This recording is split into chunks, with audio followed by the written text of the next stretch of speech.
Welcome to another edition of our StaySmart newsletter and podcast, brought to you by Viciniti Corporate Housing, where we try to keep you updated on what we see happening in the industry.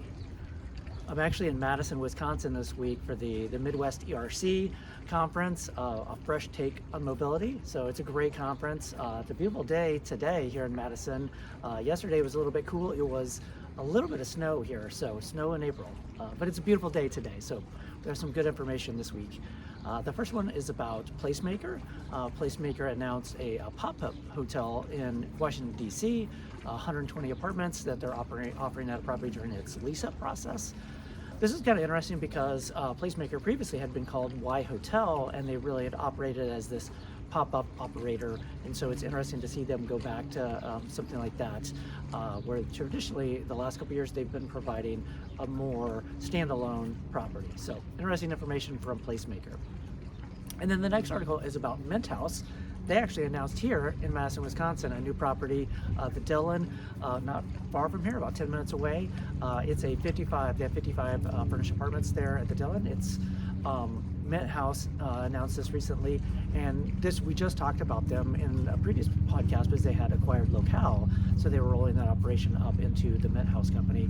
Recently announced this. I think this is interesting because we see Madison's a beautiful town, but it's not a huge town. It's not Washington, D.C. or New York, so it's interesting to see them offering kind of a smaller property here in a smaller city, but there's a lot of density here, college town, so interesting to see Mint House here in Madison, Wisconsin. And then the next article is about HomeLike. It's a agency model. It's a tech-enabled service apartment company that announced they were ceasing operations. We talked about this company previously on one of our podcasts. They had been around since 2015, and just in the last couple of weeks they announced that they were ceasing operations. So they were going to fulfill current reservations, but they weren't taking new reservations.